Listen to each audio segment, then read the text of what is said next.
Então, pessoal, tudo bem?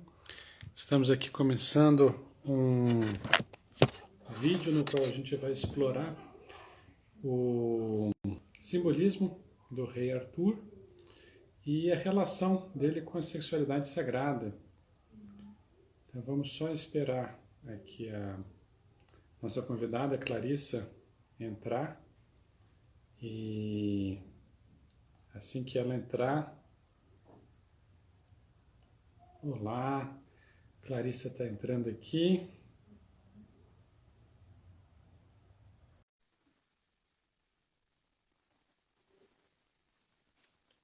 Olá, Clarissa, tudo bom? Olá, olá, boa noite. Joia. Vamos ver se a nossa conexão ajuda. Pois é, vamos ver se acho que ainda está um Olha pouco, quem tá aí, tá ruim. querida. A Shirley, né? A Chile está ali, Boa noite. a sua conexão aqui ainda está ruim. Vamos tentar, vamos, deixa Será? eu tentar. Vamos fazer o seguinte, Pedro. Como você vai contar o mito, né? Eu acho que a gente pode começar por você. Tá, vamos, vamos ver assim se aqui melhora um pouco, Uhum. né? Ok. É, Boa noite, Zé. boa noite a todos que estão entrando. Criatividade sem estresse, ótimo, adorei esse nome.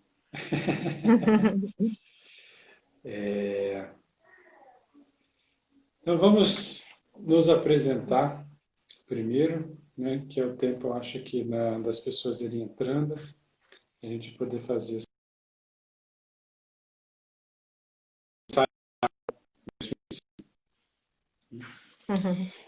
Bem, meu nome é Pedro, eu sou filósofo, estudioso aí dos mistérios da espiritualidade, da sexualidade sagrada, e sou terapeuta também, hipnólogo, e né, junto aí com a Clarissa, a gente está tentando desenvolver um projeto aí de resgate mesmo dos valores relacionados à sexualidade sagrada.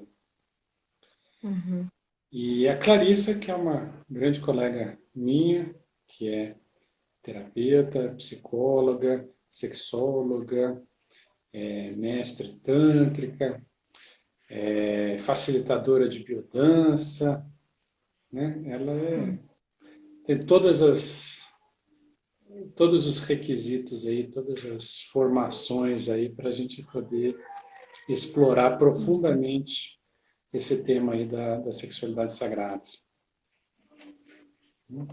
Clarissa, quer falar alguma coisinha? Agradecer, né?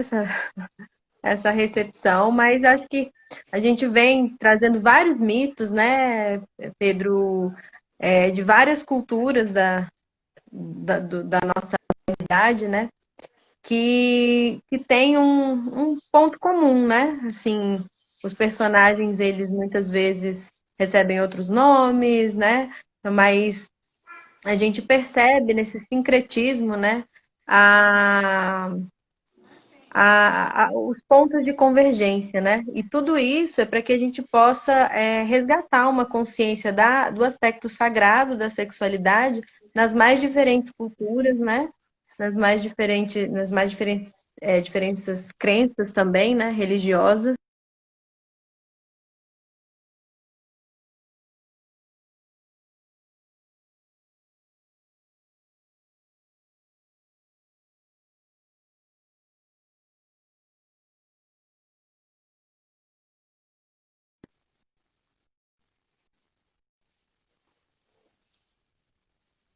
Como é que é, Opa, Pedro? Você tá me. travou, mas agora acho que melhorou. Desculpa. Tá. Deu para me Agora, acompanhar ou não? não, eu não recebi aqui não, mas agora eu acho que tá bom. Uhum. Vamos lá, Pedro. Então, vamos entrar Agora no nós mito do Rei entendemos. Arthur. Mas, então, só resumindo aí, que eu acho que travou bem na hora que você estava falando, né? Então, que a gente está vendo os Uhum. diversos mitos, né? Mas que a gente vê que, no fundo, eles são muito parecidos entre si, não é isso? Sim, com certeza. Uhum. A Marina Excelente. aí. Marina, pronto. Não, agora parece que tá bom, né? Agora o sinal fica muito bom. Então, excelente. Então, vamos entrar aqui no fixar o tema. É verdade, eu que tenho que fixar, né?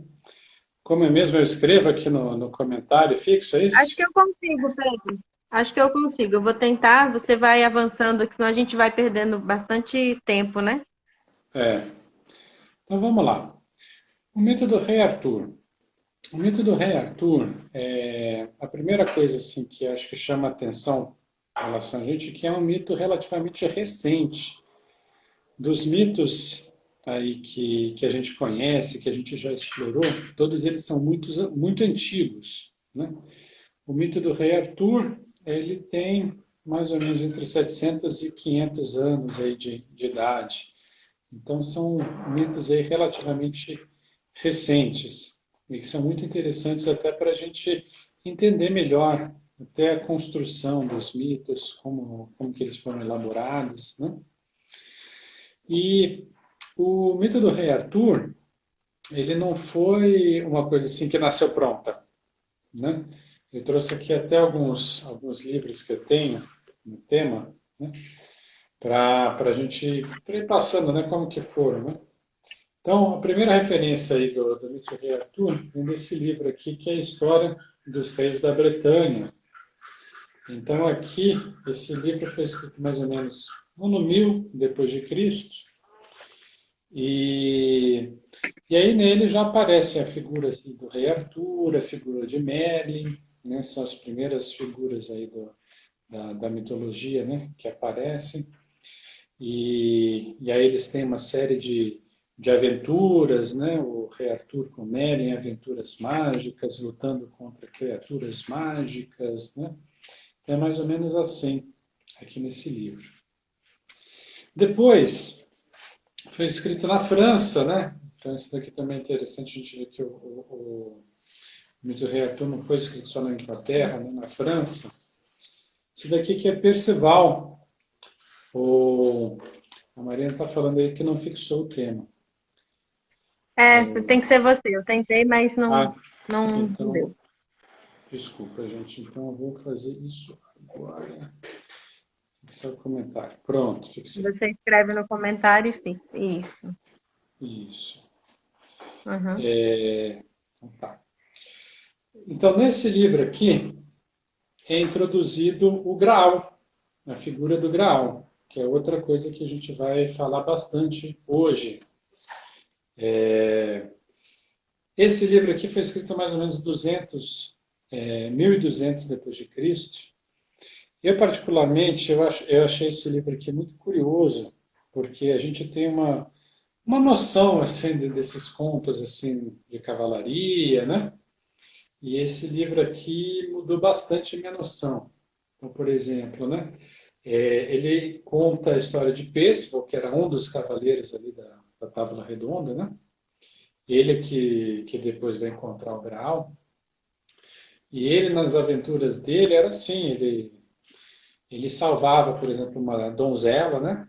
De um perigo. Aí, sei lá, matava, né? A pessoa ali que estava ameaçando ali a donzela. E aí ele virava para a donzela, né, e falava assim, olha, eu acho que a gente deveria transar. E aí a donzela fala assim, eu também acho, né? E aí no livro eles passavam ali, né, dias juntos, né, o dia inteiro, e aí ele partia para outra aventura, né? Então eu lembro quando eu vi assim, eu não esperava isso, né? Eu não imaginei que fosse assim, né? Porque na verdade nesse período, que é antes ainda ali da contra-reforma da igreja, né? não existia esse pudor tão grande em relação ao sexo, né? Isso daí é uma coisa que veio um pouco depois. Nessa época ainda era uma coisa normal, né? Não tinha nada de extraordinário isso. Uhum. E desses contos aí da cavalaria, mais na frente a gente vai falar, a gente vai fazer uma live só sobre contos de fadas, né? E que a gente vai Uhum. ver um pouco como que algumas dessas ideias aí foram passadas aí para contos de fadas, mas foram assim um pouco retiradas aí um pouco o contexto sexual, né? Pois Uhum. bem. Aí na Alemanha, depois, ou seja, a gente vê que esse mito é um mito ali de vários países, né? Foi escrito esse livro, que está escrito Parsifal, mas é Percival, é só a forma de escrever ali do alemão, Uhum. no qual vai descrever melhor, né, como que o Percival encontrou o, o Santo Graal. Eu vou contar um pouco a história geral. Depois só estou dando, só estou passando como que a história foi evoluindo, né? Até chegar mais ou Uhum. menos na história que a gente conhece hoje, que eu não encontrei o livro que eu tenho aqui em casa, mas chama A Morte de Arthur, de Thomas Malory, e que é mais ou menos a forma que a gente conhece hoje do mito do rei Arthur, né? Como que é a história do... Eu vou passar rapidamente por essa história. Se alguém que conhecer, né, a história, for um apaixonado, também quiser fazer perguntas sobre coisas específicas que eu não mencionar aqui, pode fazer as perguntas, tá? Porque eu vou... É um mito muito grande, muito complexo, né? Tem Uhum. muitas... que nem uma novela, né? Que tem várias histórias dentro das histórias, né? Então, eu vou dar uma Uhum. passada assim bem geral, assim, bem ampla, só para a gente conhecer, né? Ok, basicamente, na época a Inglaterra ela estava sendo invadida pelos saxões e, e nisso ela estava toda subdividida. E Merlin, no caso que era um mago, né, assim, bastante conhecido ali da, né, da região ali da Inglaterra, né, da Grã-Bretanha na época, ele vai em busca de uma pessoa que possa unificar, né, os britãos e expulsar os invasores saxões, né? E Uhum. isso ele encontra o que seria o pai do rei Arthur, que seria Uther, e lhe entrega a espada mágica Excalibur. E qual bom livro para se iniciar a história do rei Arthur? Então, eu acho que se você quer ver a história mesmo do rei Arthur, é esse A Morte de Arthur, de Thomas Malory, né? Que ele é um pouco grande, mas é história mesmo, né? Talvez dê Uhum. para encontrar algumas versões aí um pouco mais resumidas, né? Mas eu acho que seria o melhor.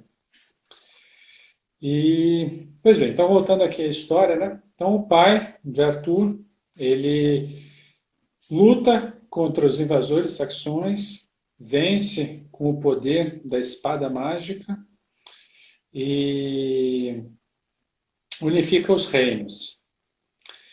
Só que aí o que acontece? Uma das pessoas, ou seja, um dos nobres ali da região, ele tinha uma mulher que era assim fabulosa, fantástica, que era Igraine, né? E o pai do rei Arthur, ele se apaixonou ali pela Igraine e queria ter a Igraine, né? E só que ela era casada ali com um dos principais nobres ali. Então nisso, nessa paixão, né, louca ali de Uther, ele desunificou o reino de novo, né? Porque ele entrou numa batalha, uma batalha ali contra o Duque da Cornualha, para poder ter, né? Para poder fazer amor com a Igraine, né? E, e aí ele está ali naquela luta, até que o Merlin faz uma proposta para ele, olha, se eu fizer um encanto aqui, no qual você vai poder fazer amor lá com a Lady Grain, né? Você renuncia o seu filho e, e a espada e o reino, né? Fala, renuncio. Então aí o Merlin ele fez um encanto assim, um encanto da transformação, no qual ele transformou o pai do rei Arthur na imagem, né, do Duque da Cornualha. E a Lady Grain, ela se deitou ali com o Uther achando que fosse o marido dela. E, pois bem, e aí nessa união eles têm Arthur. E como ou seja, né, como o Merlin tinha falado ali para o Uther, né, ele teria que renunciar ao filho, que é o Arthur, e o Merlin pega o Arthur para criar. E ele cria o Arthur como uma pessoa simples, né, uma pessoa comum, sem saber que ele é o filho do rei. E nisso o Arthur ele cresce, ele se torna escudeiro de um cavaleiro, né, o Sir Kay. E num desses torneios, né, o... eu esqueci de mencionar. E nisso, Merlin enterra a espada numa pedra de uma forma com que ninguém possa usar aquela espada, né? E Uhum. aí, voltando, né, para a história de Arthur, ele está lá como escudeiro de um torneio, no qual o vencedor aí do torneio ele pode usar, pode tentar sacar a espada da pedra. Pois bem, e nisso o Arthur está lá como escudeiro, ele acaba perdendo a espada lá do Sir Kay, né? E aí ele vai em busca de uma espada, vai em busca, ele vê uma espada na pedra, né? E ele fala, vou tentar tirar, né? E ele tenta tirar e tira a espada da pedra. E aí ninguém acredita, né? Aí o primeiro instinto dele é colocar de volta, né? Porque ele é um cara simples, né? Ele foi criado de uma forma simples, né? Então o primeiro instinto dele é colocar de volta. E aí aparece Merlin, né? E fala, não, você tirou, né? Não tem essa história. E aí nisso todos são obrigados a reconhecer que aquele que tirou é o verdadeiro rei, né? Aquele que tira a espada da pedra é o verdadeiro rei e que unifica todos os reinos. E o Arthur, como ele foi criado, né, de uma forma simples, né, do povo, digamos assim, ele, ele vira um rei muito nobre, né, que dá atenção aos pobres, que dá atenção ao povo, muito amado. E ele cria a Távola Redonda, no qual todos os cavaleiros ali que se sentam na Távola Redonda são iguais, né? Então esse é um mito aí muito forte, muito importante ali do imaginário ali do norte da Europa, que é a questão da igualdade, né, entre os cavaleiros. Pois bem, e aí nisso os cavaleiros, né, eles no livro, eles vão ter suas diversas aventuras, né, eles não ficam ali só sentados ali em Camelot, né? Camelot é a cidade ali que o rei Arthur cria, e que seria a cidade dos justos, né, dos nobres, nobres no sentido assim de nobres de espírito, né? E os cavaleiros têm suas aventuras, né, na sua luta aí por justiça, né, pelo certo, né, em defesa aí dos fracos, enfim. E nisso, um dos cavaleiros, o cavaleiro mais forte aí da Távola Redonda, que é o Lancelot. O Lancelot também entrou mais no fim do ciclo, né? Ele, no último, nesse livro aí, que é A Morte de Arthur, que ele é citado, né?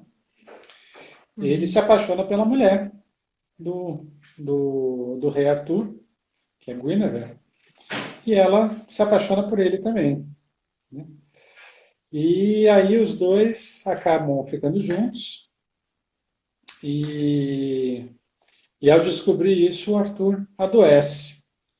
E quando o Arthur adoece, a própria terra adoece junto com ele, né? Então passa a haver fome, passa a haver peste na terra, né?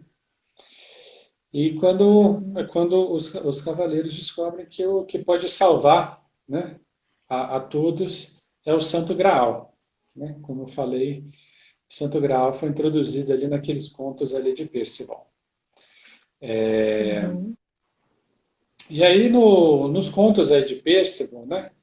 O Percival, ele é o primeiro a ver o Santo Graal, né? Ele entra num castelo, que ele vê uma procissão e passa um rei, né? Que ele não sabe assim que rei é aquele, e passa o Graal, né? E tudo que ele tinha que fazer era perguntar, né? Quem era o rei? Só que ele fica com vergonha de perguntar, né? No livro, depois ele diz assim que a mãe dele ensinou ele a não ficar importunando as pessoas com perguntas. Então ele não pergunta quem é o rei e nisso ele deixa escapar o Graal. Depois ele tem toda uma jornada dele no qual ele vai se despindo, né, né, de tudo, até ele ficar literalmente nu, que é quando ele vê novamente o Graal. E aí dessa vez ele pergunta e aí ele pode finalmente ele beber do Graal, né? E aí nesse meio tempo, né, a irmã aí de Arthur, a filha lá de Igraine, né, ela se torna aí uma grande feiticeira. Na verdade, no mito ele não é tão claro se ela se torna uma feiticeira ou se ela já nasce como uma fada, né? Porque o próprio nome dela é Morgana Fada. Então você fica sem saber. Isso daí, quando eu estive na Inglaterra, né, me explicaram o seguinte, que era comum na antiguidade as pessoas acreditarem que quando uma bruxa morria, ela se tornava uma fada, né? Uhum. Então, ali onde que haviam cemitérios assim de bruxas no sentido assim de sacerdotisas, né? Não bruxas naquele sentido de a bruxa má, né? A bruxa assim, as sacerdotisas celtas, né? Nos cemitérios delas se chamavam aí das cidades das fadas, né? Então se acreditava que quando as sacerdotisas morriam, elas se transformavam em fadas. Então esse é um pouco o mistério aí da Morgana, a fada, né? E, e ela, é, né, na história, ela vai querendo se vingar de Arthur, né? Porque afinal ela era irmã dele, né? E ela acaba sendo deixada de lado. E ela faz o mesmo feitiço que o pai de Arthur fez para se deitar com a mãe dela, ela faz nela mesma para ela poder se deitar com Arthur. E nisso ela tem um filho com Arthur, que se chama Mordred. E esse filho depois levanta uma revolta contra Arthur. E Arthur, ele é mortalmente ferido nessa revolta. E ele é levado para a ilha de Avalon. E aí se cria, né, na história que quando a humanidade estiver preparada, né, Arthur poderá retornar da ilha de Avalon para a nossa Terra de novo. Né? Uhum. Pois bem, mesmo resumindo, ainda é uma história longa, né? Porque são Uhum. muitas coisas. Né? Mas vamos aqui o que mais nos interessa, que eu queria explorar aqui. A gente vê assim dois grandes objetos mágicos nesse conto, que é a espada mágica e o cálice sagrado, né? Que até hoje assim, né, que todo mundo fala, a busca do cálice sagrado, né, que é o tema central, e a espada mágica, Excalibur, né, que é o que dá poder é o que faz com que um homem se transforme em um rei. Né? Pois bem, a gente vai ver que esse simbolismo, na época onde que esse mito foi desenvolvido, era um simbolismo muito forte na alquimia, que a alquimia era muito forte nessa época. Né? Então a gente vê as influências da alquimia nesse mito, junto com algumas influências celtas também. Né? Na alquimia, se pegam alguns símbolos que são muito mais antigos, né, que acredita-se que vêm aí do Egito, e que hoje a gente encontra no tarô. Né? O tarô, ele é um livro considerado livro sagrado. Hoje a gente pensa assim, no tarô assim para a gente ver o futuro, né? Tirar o tarô para ver o que vai acontecer comigo e tal, né? Mas na antiguidade o tarô ele era visto como um livro que ao invés de ser escrito com palavras era escrito com imagens. E era um livro que conta a história do, do desenvolvimento da espiritualidade das pessoas. Né? No tarô, a gente vê 4 grandes símbolos, que são os 4 grandes naipes, não é? Que são, opa, Paulo, tudo bom? Os 4 grandes naipes, que é paus, copas, a espada, espadas e ouros. Né? Esses quatro símbolos, eles representam os 4 elementos. Né? Paus, ele representa qualquer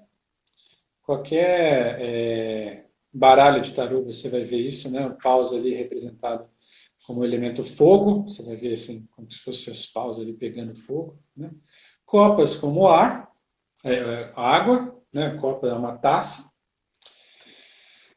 Espada como ar e ouros como terra. Né? Pois bem, a gente vai ver aqui que nesse mito do rei Arthur, Merlin tem o famoso cajado, não é isso? Então, aí está a representação de paus.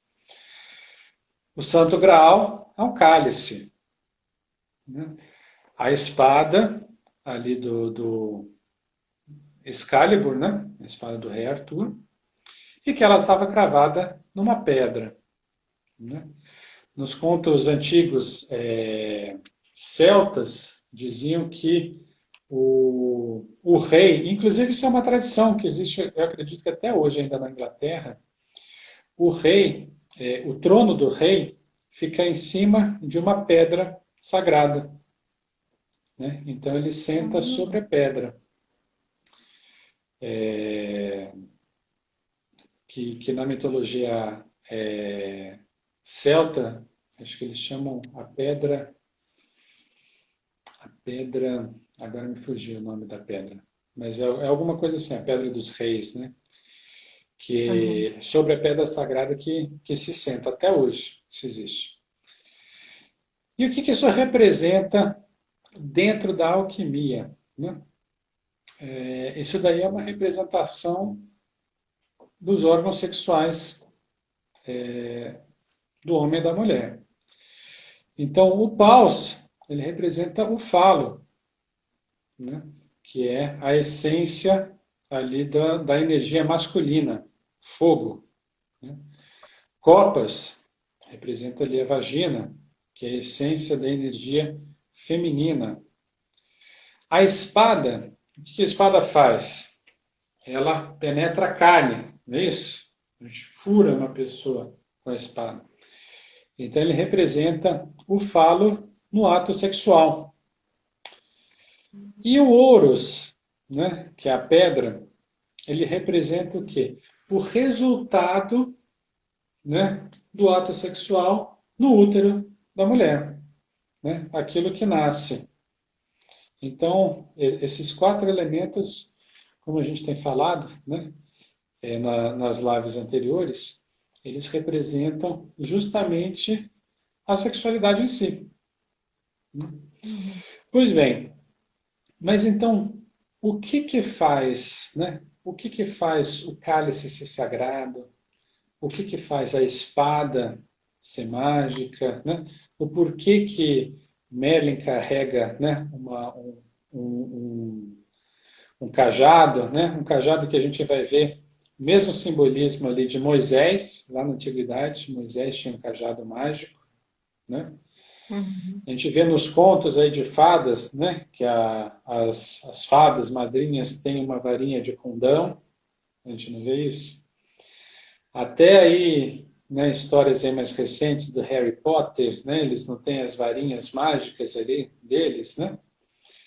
Todos estão fazendo alusão a exatamente a mesma coisa, né? São todos símbolos fálicos. Pois bem, o que isso significa? Isso significa a transformação que ocorre no corpo quando você entra, engata em práticas de sexualidade sagrada. Então, isso faz com que o nosso corpo em si se transforme, né? A gente tem falado aí em todas as lives, né? Que a comunicação que a gente tem com a nossa alma é o corpo. Então, a transformação que a gente sente é no corpo, né? O desenvolvimento ali espiritual, você vai sentir a diferença no corpo. O corpo vai ter uma modificação. E essa modificação, né, ou seja, no caso ali, por exemplo, em termos aí alquímicos, né, a modificação da pedra bruta para a pedra dos filósofos, é isso. É esse processo de trabalho com a sexualidade sagrada vai transformando, né, a pedra bruta numa pedra dos filósofos, numa vara, que é uma vara comum, numa vara mágica, né? Na espada, que é uma espada comum, numa espada de poder, no cálice, que é um copo qualquer, vai se transformar no cálice sagrado, no cálice mágico, né? Uhum. E eu demorei muito para entender isso, né? E só recentemente eu pude entender. No cristianismo, quando a gente fala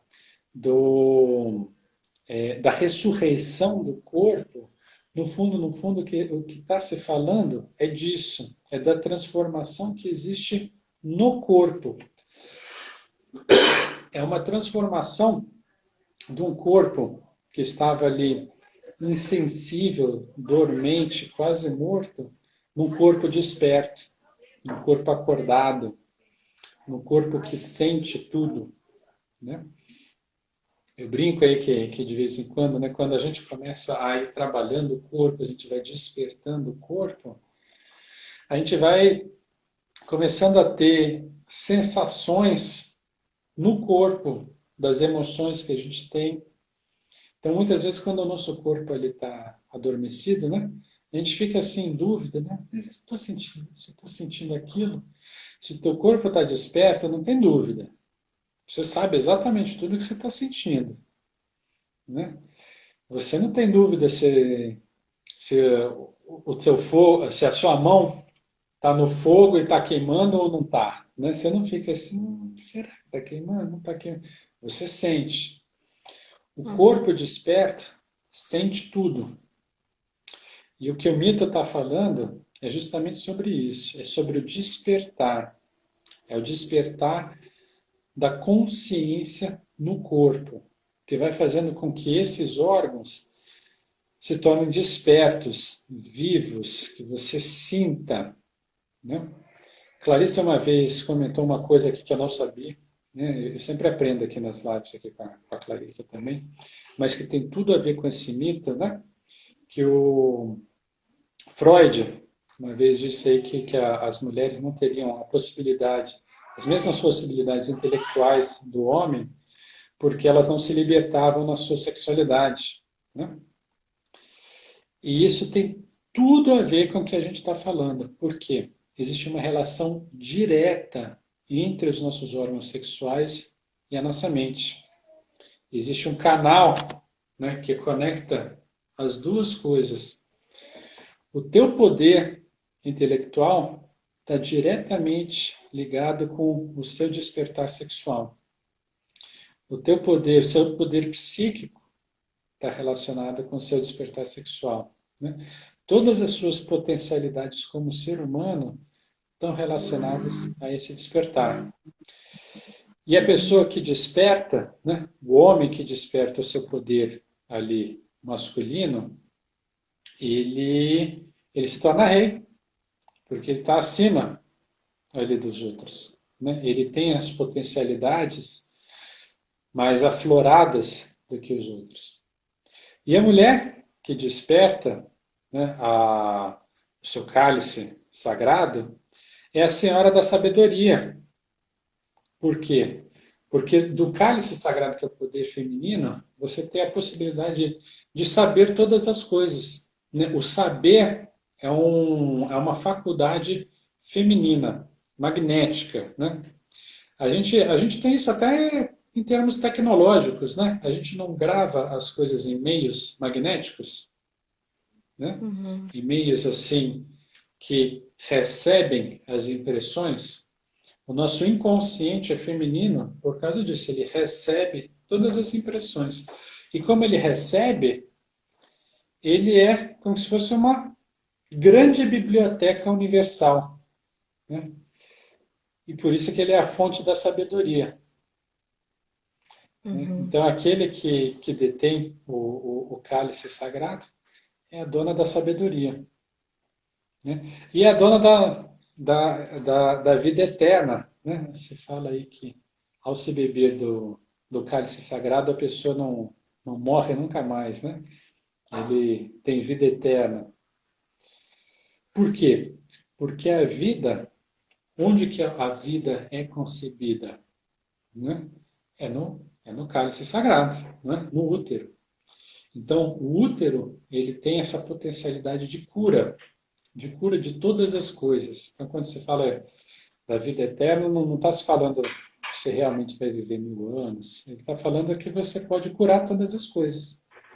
Pode curar todos os males, todas as doenças, né? E Uhum. esse é o poder da espada mágica e do cálice sagrado.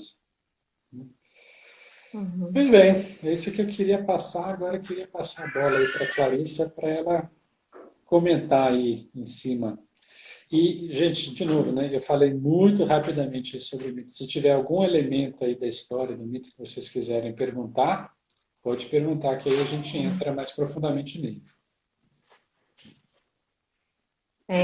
Como é que tá a minha conexão?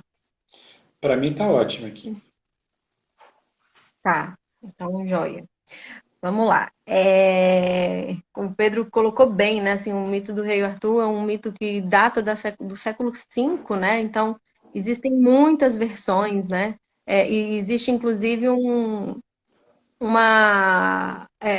ponto de interrogação muito grande sobre se aconteceu mesmo, né? Se Rei Arthur existiu mesmo, né? Então, é um mito que vai sendo construído ao longo da história, né? Inclusive, assim, já no século XX, e aí eu respondendo a pergunta da Shirley, que ela pede uma dica, né, de livro. Já no século XX, acho que na 1979, se eu não me engano, no final da década de 70, né, surge um livro, né, As Brumas de Avalon. A Marion Zimmer, né? Isso, da é, meu Deus, perdi aqui o nome dela. Mary Não é Marion Zimmer Zimmer? Bradley. Isso, É essa Mary mesmo. Zimmer Bradley, isso mesmo.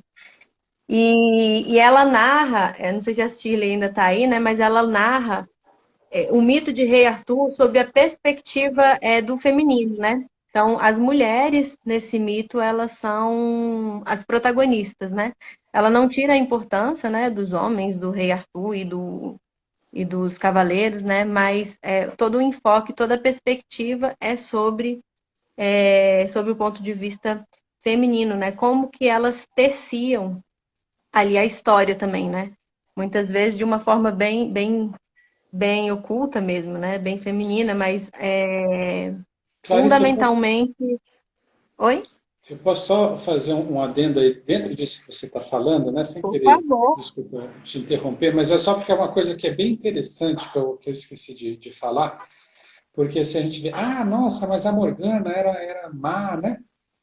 Pois é, é, o nome Morgana muito provavelmente vem de uma deusa celta antiga que chamava Morrigo, tá? E a Morrigo tem porque eu gosto de mitologia celta, né? Não é exatamente ali do ciclo arturiano, mas é da mitologia celta. E tem uma história muito interessante do Morrigo, que ela se apaixonou por um guerreiro também, né? Que chamava o Cão de Kulit. E aí ela se apaixonou, né? Por esse guerreiro. Aí o que que ela fazia? Em todas as batalhas desse guerreiro, ela entrava no meio para atrapalhar. Então ela se disfarçava assim de um pássaro, se disfarçava assim de alguma coisa para atrapalhar, né? E aí o cara estava lutando com o outro ali, aí passava na frente, aí ele tinha que se virar e era aquele tormento, né? E aí no fim da vida desse herói, né? Ela fala, né? Tudo que eu fiz foi para você se tornar um guerreiro ainda mais poderoso, porque eu te amo. Hum. Então, assim, essa história aí ela é inimiga do rei Arthur, isso não significa que ela é ruim. Do ponto de vista celta, isso era uma expressão de amor, que era uma forma assim, ó, eu estou te fortalecendo, estou fazendo você ficar mais forte como, né, como guerreiro, como rei. Então, só para fazer esse adendo aí, que eu acho que é bem importante entender, né? Que a gente fica assim, pô, mas Morgana era má, né? Não, calma, não necessariamente. Uhum. Era uma figura de uma deusa e é uma das deusas mais queridas entre os celtas. Nossa, maravilhoso isso que você trouxe, porque aí a gente começa a ter realmente uma leitura mais aprofundada, né?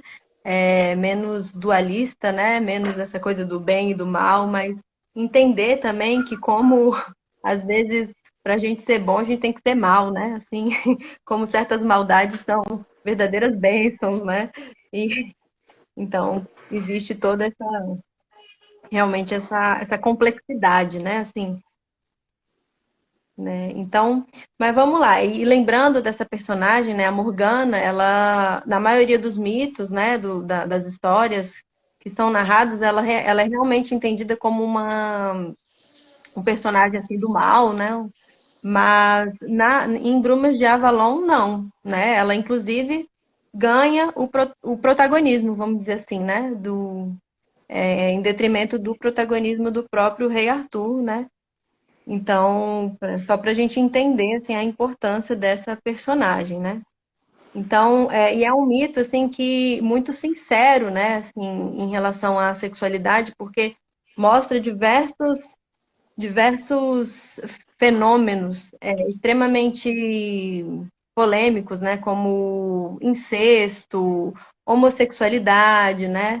Ali passa por dá a entender, né? Bom, acho que o cavaleiro Lancelot, que é um dos cavaleiros mais fiéis, né, do rei Arthur, ele chega a ser explícito, né, ao declarar a admiração e o amor dele pelo rei Arthur, né? Então, Se eu puder também interromper, né? Mas é porque acho que cabe, né? É, tem aí partes da história onde que dizem aí que ele se deita, né? Com Arthur e Guinevere ao mesmo tempo. Eles fazem um manage lá, a Troar. Então, aham. rola mesmo. Então lá não tem não tem esse problema, não. Exatamente. E aí a gente precisa lembrar também, né, em Brumas de Avalon, isso é bem claro, assim, né? Como que a história do rei Arthur era para se preservar os ritos, a cultura pagã, né? Que era uma cultura matriarcal, né? E com uma reverência e o culto à grande deusa, né? E aí o cristianismo já sufocando o paganismo, né? Então, Morgana, ela se torna uma verdadeira missionária, né? para que aquela ilha, né, que é Avalon, pudesse realmente se, é, se proteger, né, das ameaças do cristianismo patriarcal, que vinha para colocar a mulher nessa condição de coadjuvante, né, e não de protagonista junto com o homem, né, mas de coadjuvante enfim, e colocar a perder aí todo o conhecimento, né, e tudo aquilo que gerava sentido para aquela cultura, né, as suas deusas, os seus deuses, né, toda a relação com a natureza, né. Então, Morgana, ela se torna realmente essa missionária, vamos dizer assim, uma soldada, né, do feminino, né, da grande deusa, das religiões e da cultura matriarcal, né. Então, vamos lá, vamos continuar então. Aí, Pedro, usando a sua, o que você trouxe, né, em relação todo o simbolismo, né, dessa busca pelo Graal, né, e lembrando dessa história da Morgana, né, que era irmã também, né, É, de manda Rei Arthur. Arthur. Uhum. Se não é, né, essa busca pelo feminino, né, e todo esse esforço dela, toda essa dedicação, né, concentrada muito na personagem dela, mas também em outras, né, como a, a da Lagoa, né, a A Dama do Lago. sacerdotisa, a Dama do Lago, a Senhora do Lago, né, Dama do Lago, que tinham como missão ali garantir, né, preservar a cultura pagã. Então, e aí você traz assim pra gente, né? Assim, do homem se tornar um rei, né? Ou um verdadeiro homem, né? Quando ele acessa, né, esse santo grau. Então, o feminino, né? E aí o santo grau simbolizando a vagina, né? Que é por onde a vida entra e por onde a vida sai. Então, como um órgão mágico, né? Como um órgão sagrado. E aí, lembrando aí também da cultura hindu, né, que traz para a gente o entendimento de tanto da vagina quanto do pênis como órgãos sagrados, né? Então, Yoni, em sânscrito, significando o portal da vida, né? O portal divino, passagem divina, passagem de luz, e Linga como a coluna de sustentação ou bastão de luz, né? Que é aquele que lança a semente, né? Então, inclusive no hinduísmo e acredito que outras culturas antigas, né, ancestrais, se tem nos seus altares muitas vezes aí esses órgãos sagrados, né? Então, são cultuados como imagens, né? Juntamente com outras imagens de deuses e deusas, mas ali também como imagens sagradas, né? Então, fiquei assim, realmente fazendo esse paralelo entre essa busca do grau e o lugar da Morgana nessa história, né? Que era a mulher que tinha ali por incumbência, né? Assim, por missão, preservar essa cultura pagã, né? Das ameaças, né? Do sufocamento do cristianismo patriarcal, né? Então, acho que esse é um ponto, sim, que eu gostaria de trazer, né? É, Então, mas que a só gente pode. complementando uma coisa que eu esqueci de falar também, porque o mito é tão complexo, né, a gente vai esquecendo. Lembrando que Uhum, quem dá a espada ali para Uther e para onde que ela retorna é a Dama do Lago. Né? Então, uhum, a Dama do Lago, ela, ela que tem a espada, ela que detém o Graal. Né? Então, uhum, todo o poder está ali na representação ali do feminino. uhum, Né? E o que faz todo sentido, como a gente falou, né? É o falo no momento, no ato sexual. Né? Então, o que transforma o signo de paus em espada é o feminino. Né? A uhum, energia do feminino sobre o falo é que transforma ele na espada. Né? uhum. É muito interessante, né? Como que a mulher ela tem um papel também de iniciar esse homem num homem consciente, vamos dizer assim, transformá-lo num homem consciente, num verdadeiro rei, né? Então, é por isso que em muitas culturas, e é um mito que a gente vai trazer, né, da prostituta sagrada, né? Como que a mulher era uma verdadeira iniciadora na arte de fazer amor, né? Transformando esse homem num homem, vamos dizer assim, coroando esse homem, né? Então, acho que esse é um ponto, né? E lembrar também que em Brumas de Avalon, né, existia uma névoa, né, que é a ilha, né, onde essa cultura, esse povo vivia, essa névoa protegia aqueles curiosos, né, de chegarem até esse lugar, né? Então, só os sábios poderiam atravessar essa névoa, esse lago, né, para poder ter acesso a esse lugar, né, a essa ilha dessa terra pura, né, dessa terra encantada, dessa terra mágica, né? E mais Guinevere, foi a amante, desculpa, ela foi esposa do rei Arthur, né, Pedro? Ela conseguiu atravessar. Então, em Brumas de Avalon, ela consegue atravessar e ela é cristã. Então, e aí ela coloca assim, realmente ela fragiliza a cultura pagã, né? Ela coloca em xeque, porque ela, como uma cristã e cheia de moral, né? Ela se apaixona por Lancelot, que é o fiel, né, soldado do rei Arthur, e ela entra numa culpa tremenda, né, porque ela é muito devota a Deus, né, muito cristã, mas com um sentimento adúltero, né, e projetando toda a, tua, a sua culpa, né, na Morgana, que era a verdadeira, vamos dizer assim, uma mulher realmente liberta, né? Que cultuava a grande deusa, né? E que tinha por missão ali, né? Defender e proteger, guarnecer o feminino, né? A terra.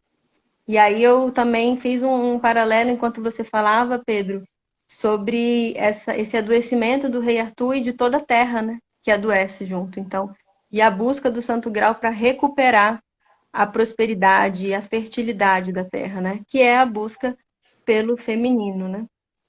Despertando esse corpo, né? Essa matéria, né? Essa terra e o nosso corpo como representante também da terra, né?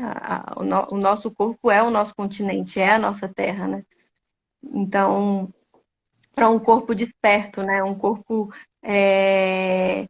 espiritual, sexual, vamos dizer assim, né? Que a gente vinha conversando, né, Pedro? Como a sexualidade, ela é a espiritualidade, né? Como que através do corpo e de experiências despertas, né, conscientes de prazer, de júbilo, de êxtase, a gente acessa também o divino, né? Essa comunhão com o divino. Então, acho que era essa a minha contribuição, porque eu não sei como é que tá a nossa hora aqui. Fico preocupada da live cair. Ah, é, já está Se alguém quase, né? quiser trazer. Se alguém quiser É. contribuir alguma coisa. Então, enquanto o pessoal Uhum. vai formulando aí perguntas, gente, deixa eu só comentar uma última coisinha aqui em cima do que a Clarice falou, né? A gente está num período de pandemia, né? Será que a gente não pode dizer que a Terra está adoecendo? Será que a gente não precisa voltar a procurar o Santo Graal, né? Então fica aí o questionamento, né? Exatamente. Segmento. Inclusive, isso que vem acontecendo, né, essas várias tragédias, assim, em relação aos ataques que a mãe natureza vem sofrendo, né, como o que aconteceu agora recente no Pantanal, é uma coisa gravíssima, né, de uma ferida mesmo no feminino, né, no corpo, na matéria, né, então é algo que merece, assim, uma atenção, né, um tema muito relevante, né, do que a gente, como que a gente está tratando, né, como que a gente vem se relacionando com o nosso feminino, né. Uhum. Uhum. Tá, gente. Alguma pergunta? Alguém quer colocar alguma coisa? Senão, eu acho que A gente tem que encerrar, senão vai cair. É, tem isso aqui.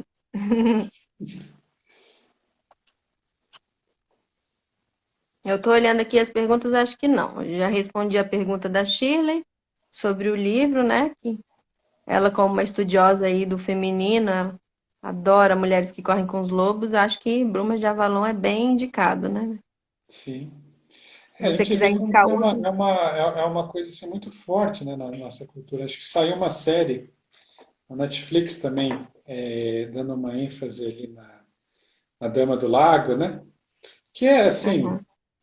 não pertence exatamente à história original do jeito que foi colocado, mas acho que demonstra assim a força do mito ainda na nossa cultura, né? Sim. E qual a relação desse assunto com a história de Jesus e Madalena? Tá, existe, né, uma linha, né? Não, deixa eu falar, deixa eu voltar. Vamos lá. Então, o Gra... Pedro, Pedro, Sim, pode falar. eu acho que a gente pode encerrar e abrir outra live para você responder essa pergunta, porque vai cair. Tá, então vamos encerrar isso daqui para eu gravar. Aí a gente abre de Uhum. novo e todo mundo entra de novo. Tá bom? Então Chile, a vamos gente lá. responde essa pergunta então na próxima. Valeu, até.